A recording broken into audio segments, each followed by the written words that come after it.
好，你好，我係 Matt，我哋今次講一講 O2 sensor。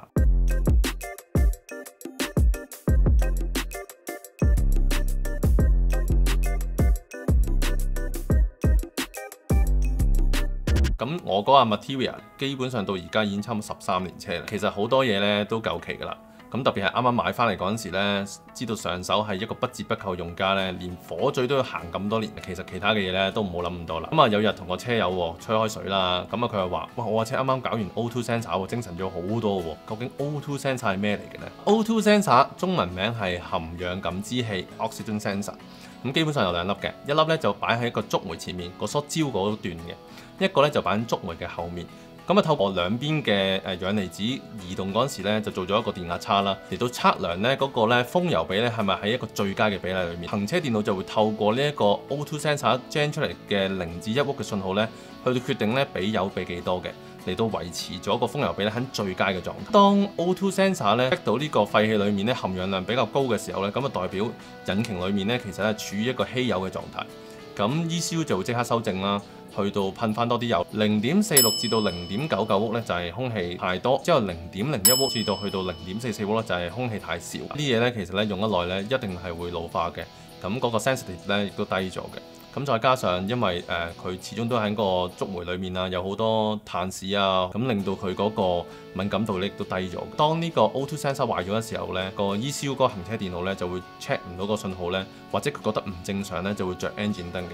但係咧 O2 sensor 咧舊咗咧，又處喺呢個壞同唔壞之間咧。雖然咧嗰個 engine 燈咧就唔會着，但係因為咧嗰個數唔啱啊，所以咧嗰個含氧量咧都唔準確。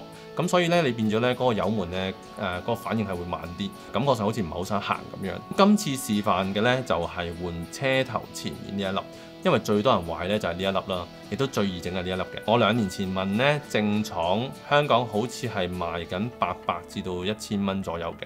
咁嗰時我去開日本訂料啦，咁啱撞見大發用嘅有特價喎，咁啊臨掃咗粒啦。咁佢係 NTK 嘅出品嚟嘅。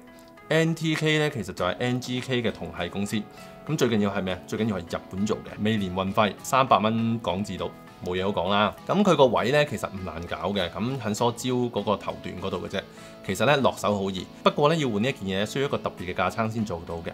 咁呢啲嘢咧用1次半次咧，我覺得唔需要買太靚。咁我淘落嚟嘅大概20蚊人仔左右啦。Materia 嘅話咧就一定要拆咗風箱先有得搞啦。咁之後你會見到咧有個隔熱罩啦，你會見到隔熱罩上面呢一件嘢咧就係佢啦。包嘢入邊咧係咁嘅，連個蓋本身裡面咧都已經有一啲高溫油同埋 shielding 油喺度㗎啦。裝咧先至拎佢出嚟啦。掹咗插啦，放一件架撐落去咧，咁試下鬆唔鬆得到佢先。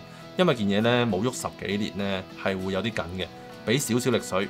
鬆咗之後咧，用手擰翻出嚟就得㗎啦。咁可以睇到啦，呢件嘢有幾咁污糟啊！10幾年嘅碳漬咧，其實真係冇計嘅。咁有啲人覺得啦，喂，他過佢冇壞喎，不如洗翻乾淨，裝翻落去算數啦。我自己就覺得咧，自己車咧就對佢好啲算啦。再加上你自己整咧都已經慳翻人工㗎啦。咁不如換個粒新嘅好過啦。新嗰支咧，其實用手擰翻入去，擰到咁上下先落架撐咧就會最好㗎啦。擰入去嗰陣時咧，順唔順係好緊要嘅，唔順千祈唔好夾硬嚟，因為有機會你係裝歪咗嘅。如果一開始你用架撐就鑑生扭咧，你扭花咗、塌咗啲牙咧，其實咧到時好大鑊嘅。咁所以我自己咧習慣用手扭咗2/3先至落架撐都未遲。始終啦，經驗值不足咧，就唯有咧用小心去搭救。咁搞掂咗之後啦，插翻條線，裝翻好你着車咁就 OK 㗎啦。咁揸落咧真係爽咗好多喎。咁因為車底個粒咧要升高先做到，我換嗰陣時咧就冇拍到片啦，大同小異嘅。兩粒 sensor part number 咧係有啲唔同嘅。好啦，今次講到呢度先，我哋下次再見。